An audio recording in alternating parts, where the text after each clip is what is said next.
Good day, all. This is Derek back with another episode of What the Hemp Wednesday. It is Wednesday, and we are bringing you news on all things hemp, at least things that have been going on the last week or so. So, today, let's talk about a British cigarette maker, British American Tobacco, BAT. They're developing their own CBD brand. I think they started a pilot program over in somewhere in Manchester, England. I think it's only being sold in a few places, and then they're going to roll out their products, their CBD products, later on in the year. Vape and special. They're going to roll out some vape, oral, and specialize in their own brand new CBD products. So they are. If we don't know who BAT is, they make Lucky Strikes and Dunhill cigarettes. And they're looking for they see the opportunities to get into the hemp space, which is pretty cool. Keeping on that vein, this is a couple weeks ago's news, but I think it's pretty cool. Cannabis infused beverage sales are up 40% in 1 year. That's 2019 to 2020. I think it's going into 2021. Now, this is probably more THC infused stuff because we're talking about California, Colorado, Nevada, Oregon, and Washington, which are leading the charge in this West Coast revolution. But that is very promising for cannabinoids of all kinds, CBD, Delta 8, what have you, to be infused into beverages and sold on the open market. People really like beverages. They tend that's a very approachable medium for people to consume things, especially like on a first time. Okay. That said, more and more people are buying their cannabinoids online, hemp or what have you. So it said an estimated 66% of all hemp sales were conducted online. That's according to Nielsen Global Connect. So it seems like there's some sort of, we all know Nielsen as a ratings company. So rating, polling, what have you. So according to 66% of us, that's the best place to get their CBD products right online. A lot of those are direct-to-consumer sales, not necessarily B2B sales. The next available outlet or next best outlet is going to be specialty stores like vape shops, beauty stores, natural food stores. I think 29 to 31% of all hemp sales or hemp product sales came through that medium, and with a meager 3 to 5 coming from major consumer packaged goods stores. So that is actually good for local businesses and small businesses. There's one industry that's actually helping those, which is hemp. This is fantastic. So we wanted to kind of touch on something this week. It's was the National Sleep Awareness Week. This week, the 14th through what is the end of the week here? The 20th. So we'll talk about. I took a couple facts from the National. That's my baby girl down there. She's in there hooting and hollering. My granddaughter actually, but so we took some a little bit of information from the National Sleep Foundation website. That is, what are they?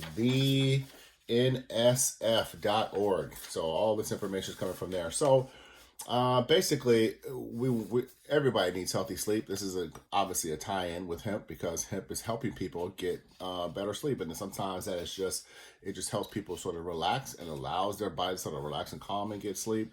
A lot of times, it is also known to help alleviate stress, and if you're less stressed, you're probably getting better sleep. And sometimes I think it is alleviating pain. So it's not it's not knocking people out in that way, but it is helping in other ways that allow people to get restful night's sleep. So healthy night's sleep, according to the National Sleep Foundation, begins with two natural internal processes that help keep our bodies on track. The first process increases our need to sleep the longer we are awake. The second process, called the circadian rhythm, runs on a 24-hour cycle where we feel most awake during the day and sleepiest at night. A lot of this has to do with light. And we're not all of us are on the same circadian timing. So some people are day people, some people are night people. I say night owls or morning, whatever. They call larks. I've never heard that term before, but whatever. So children have the earliest circadian timing of all the age groups and need to go to sleep earlier in the evening. Makes sense, right?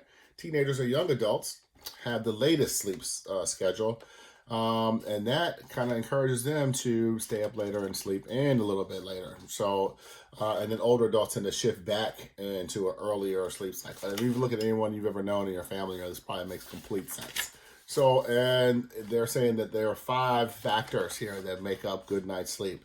And they've used sort of it, what do you call it when you put letters to make some, you know what the heck I'm saying.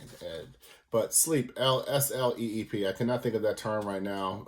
It's very simple. We use it all the time. But, you know, when you use letters to make something up, I can't think of the word. But structure, light, electronics, exercise, and prioritize. Structure, establish a regular routine and structure, set times for sleep and wake.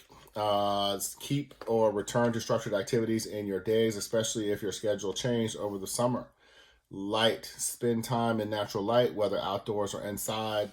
Bright daylight helps you feel alert. Avoid napping, except for young children. Yeah, no napping. Limit use of electronics before bed. I think this is pretty obvious. Turn off electronics about an hour before bedtime, and keep the room dark, cool, comfortable, and ready for sleep. Make exercise regularly. Physical activity increases your drive to sleep at night, as well as reduces stress and improves mood. You reduce stress, you get better night's sleep. Prioritize your sleep by reinforcing the benefits of sleep for your family. Model good sleep habits to help children understand the importance of sleep. So that's it. We've done our part. National Sleep Awareness Week. And I think that we're saying is that we're going to get to a point where this is really becoming, because of the pandemic, a lot of this is really kind of coming to, the forefront. Sleep, anxiety issues. Hemp is helping with all these things, and it's all natural. No side effects, no possibilities of addiction. It's not addictive. So if you're looking for something different, if what you're using is not working, then know that these natural alternatives are there. They are available, and you can even get them online, according to 66% of Americans. Well, at least according to the Nielsen Rating Connect, what have you. So that's it for today. That is What the Hemp Wednesday. I know it's a little casual, but we really wanted to kind of touch on the sleep issue. It is really, people have been telling me left and right, I can't get sleep, I can't get sleep, I can't get sleep, or I can't stay asleep. There are options out there. Hemp is one of those. We'll come back on Friday with a really, really good interview this week for our Friday with Friends. We'll see you then. Until then, thank you and have a great day.